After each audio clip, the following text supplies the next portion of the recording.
अखंडमंडलाकारं व्याप्तमेन चराचरं तत्पदं दर्शितं येन तस्मै श्री गुरुवे नमः। हमारे सभी दर्शकों को सादर प्रणाम। जय श्री कृष्ण, राधे राधे। मित्रों, मैं पंडित प्रेम शंकर शर्मा उपस्थित हूँ आज फिर एक नए विषय के साथ। आज जानेंगे मंत्र योग साधना के आवश्यक मुख्य 16 अंग के बारे में। जैसा कि प्रायः देखा भी जाता है, लोगों के द्वारा सुना भी जाता है और स्वयं द्वारा अनुभव भी किया जाता है कि हम जब पूजा पाठ आदि करते हैं अथवा अपने गुरु के द्वारा प्राप्त गुरु मंत्र का जब हम करने बैठते हैं तो उसमें हमारा मन नहीं लगता है। उसी के लिए कहा गया है कि मन कैसे भक्ति में लगे, मन कैसे साधना में लगे, मन कैसे अपने गुरु द्वारा प्राप्त मंत्र का जो हम जप करते हैं नहीं लगता उसमें कैसे लगे, उसी के बारे में यहाँ बताया गया है। कहा गया है भवन्ति मंत्र योगस्य षोडशांगानि निश्चितं यथा सुधांशोर्जायन्ते कलाः षोडश शोभना। अर्थात जिस तरह सुधांशो का तात्पर्य चंद्रमा से है, जिस तरह चंद्रमा की 16 कलाएं कही गई हैं, प्रतिपदा से लेकर पूर्णिमा तक दिन प्रतिदिन बढ़ते बढ़ते पूर्णिमा के दिन अपनी पूर्ण कला में आ जाता है और चंद्रमा शोभायमान हो जाता है। उसी तरह जो हमारा मंत्र है या जो हम भक्ति में मंत्र जाप में या साधना में जो करते हैं उसके लिए भी भवन्ति मंत्र योगस्य षोडश अंगानि निश्चितम, यानी 16 अंग उसके लिए भी निश्चित कहे गए हैं। कौन से हैं वो 16 अंग? भक्ति शुद्धिश्चासनं च पंचांग स्यापि सेवनम आधार धारणे दिव्य देश सेवन मित्यपि प्राण क्रिया तथा मुद्रा तर्पणम हवनम बलि यागो जपत तथा ध्यानम समाधिश्चेति षोडश। अर्थात भक्ति, शुद्धि, आसन, पंचांग सेवन,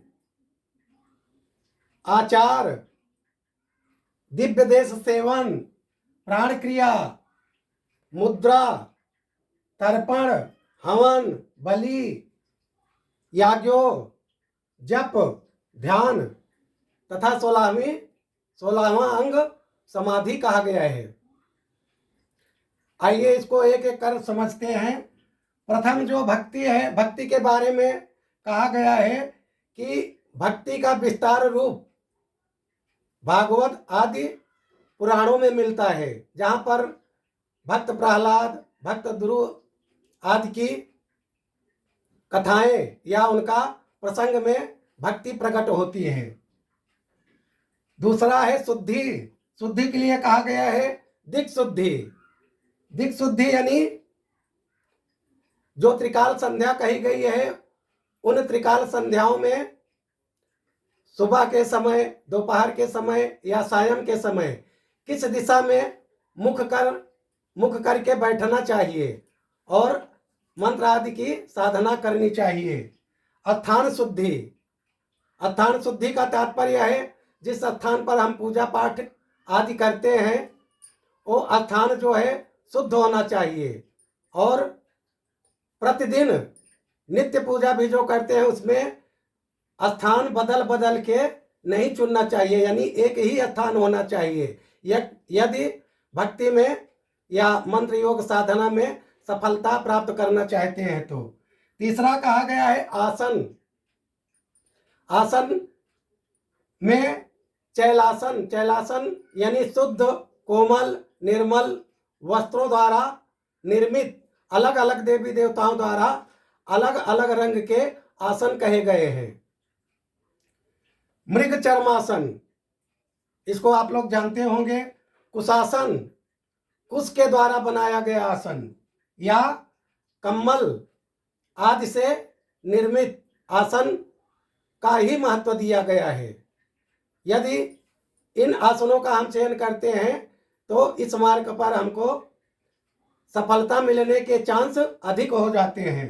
चौथा कहा गया है पंचांग सेवन। पंचांग सेवन यानी जिस देवी या देवता के, अपने इष्ट देव की मंत्र का साधना हम कर रहे हैं या पूजा पाठ आदि कर रहे हैं, उनके बारे में गीता, सहस्त्रनाम, अस्तव, कवच या हृदय, ये 5 जो सेवन कहे गए हैं, पंचांग सेवन, उसमें से ये 5 अंग कहे गए हैं। 5वां है आचार, यानी आचार के अनेक भेद तंत्र और पुराणों में कहा गया है। वेदों में तो यहां तक कहा गया है कि आचारहीन व्यक्ति का मृत्यु के समय वेद लोग ऐसा उनका साथ छोड़ देते हैं जैसे पंख उग आने पर पंछी अपना घोंसला छोड़ देते हैं। जो घोंसला लगाते हैं वो उसको छोड़ देते हैं पंख आ जाने पर। छठा जो है अंग है धारणा। धारणा यानी मन को बाहर मूर्ति आदि में लगाने से शरीर के भीतर स्थान विशेषों में मन के स्थिर रखने को, एकाग्र रखने को। जैसे मन को जहाँ जहाँ बताया गया है, सप्तचक्र है, जैसे नाभि प्रदेश है, त्राटक करते हैं तो दोनों यहाँ मस्तक पर, दोनों आंखों के बीच में, यहाँ पर मन को स्थिर रखना चाहिए। इसी को धारणा कहा गया है, मन इधर उधर भटके ना। 7वां कहा गया है दिव्य देश। दिव्य देश अर्थात मूर्धा स्थान। मूर्धा स्थान उसको बोलते हैं जहां पर हमारी जीभ का आगे वाला भाग जो तिकोना टाइप का है, हमारे दांतों में वो जब हम बोलते हैं तो टच होता है। जैसे ट वर्ग में टा, ठा, डा, ढा, अड़ा, इन 5 शब्दों में ये जीवा जो है हमारे दांतों में स्पर्श करके ऐसे तिरछी हो जाती है पीछे की तरफ ऊपर से, उसको बोलते हैं मूर्धासन। हृदय प्रदेश, नाभि स्थान, घट जो अपने अंदर है, पट, पाषाण आदि की मूर्तियां जो हमें मंदिरों में प्राप्त होती हैं, देखने को मिलती हैं। वेदी, विशेष पूजा या अनुष्ठान में हम घर पर वेदी आदि का निर्माण करवा के उसमें देवी देवताओं का आवाहन करके उनका पूजन आदि करते हैं। एवं मंत्र आदि को ही दिव्य देश कहा गया है। आगे कहा गया है 8वां प्राण क्रिया। प्राण क्रिया क्या है? मंत्र शास्त्र में प्राणायाम, जैसे रेचक, कुंभक, पूरक, प्राणायाम आदि करके ही यदि हम कोई कार्य का प्रारंभ करते हैं तो उसमें हमारा मन विशेष रूप से लगता है, इधर उधर भटकता नहीं है। तो मंत्र शास्त्र में प्राणायामों के अतिरिक्त शरीर के नाना स्थानों में प्राण को ले जाकर साधन करने की आज्ञा को ही प्राण क्रिया कहा गया है। मन को कहीं पर भी जहाँ बताया गया है, सप्तचक्र है हमारे, या यहाँ पर जो है जिसको त्राटक बोलते हैं, या हृदय देश में या नाभि देश में, यहाँ पर मन को एकाग्र करके अपने इष्ट के प्रति समर्पण हो जाना ही उस क्रिया को प्राण क्रिया कहते हैं। 9वां अंग है मुद्रा।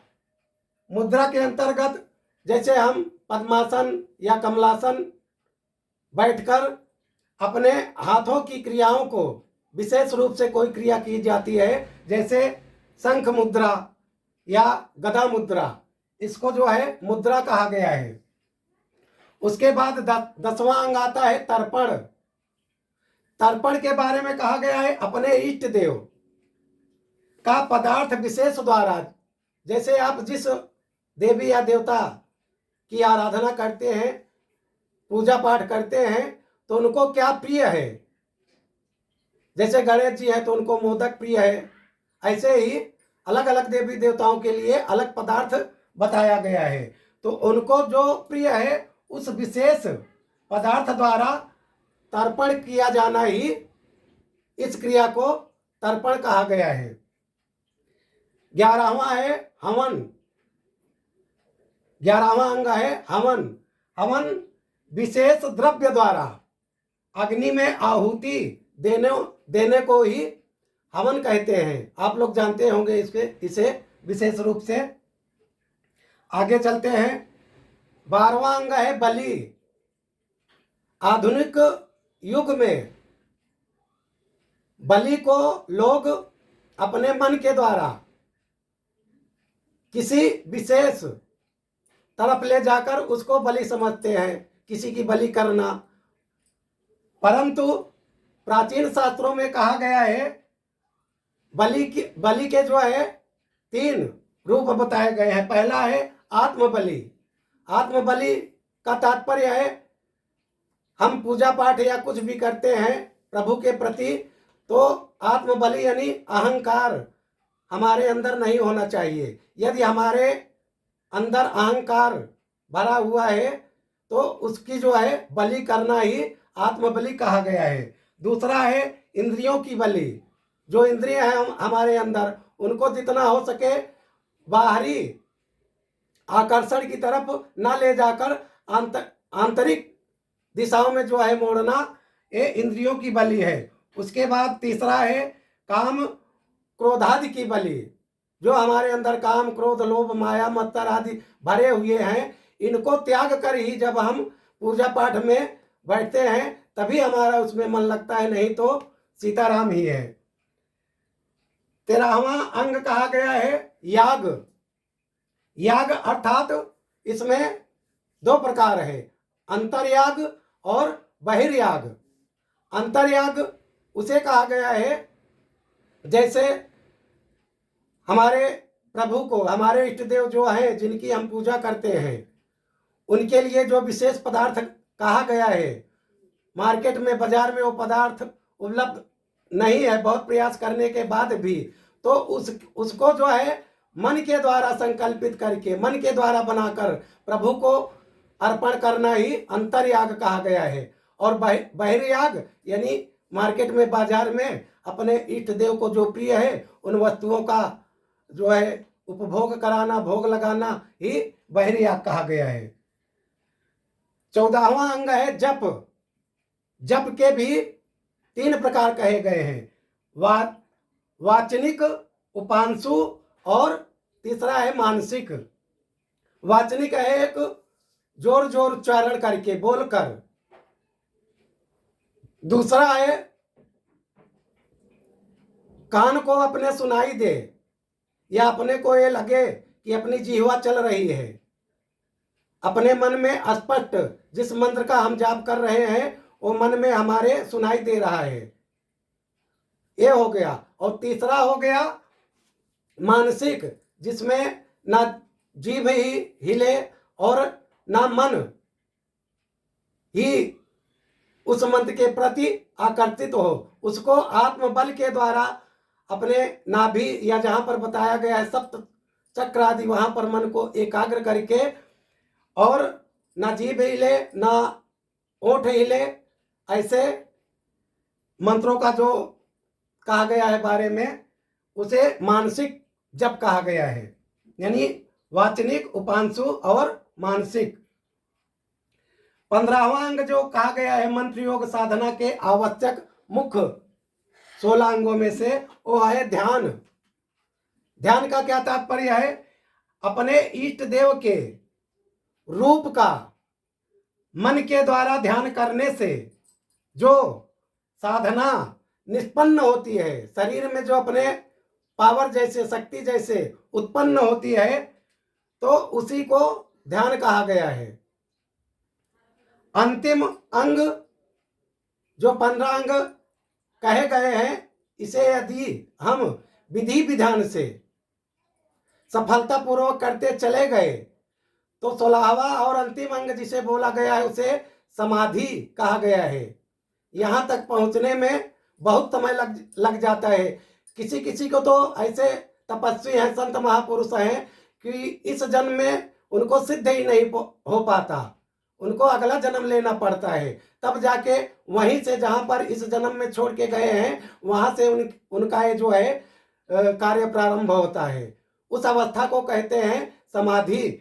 उसके अंतर्गत कहा गया है इष्ट देव के रूप माधुर्य का ध्यान करते करते अपने अस्तित्व को भूल जाने की जो अवस्था होती है मंत्र योग में, इसे ही महाभाव समाधि कहा गया है। आशा करता हूं कि हमारे द्वारा दी गई जानकारी आपके समझ में आई होगी। इसी के साथ मैं अपनी वाणी को विराम देता हूं। सर्वे भवन्तु सुखिनः, सर्वे सन्तु निरामयाः, सर्वे भद्राणि पश्यन्तु, मा कच्चित् दुर्भाग् भवेत्। ओम शांति शांति शांति सुशांतिर्भवतु, सर्वारिष्ट शांतिर्भवतु।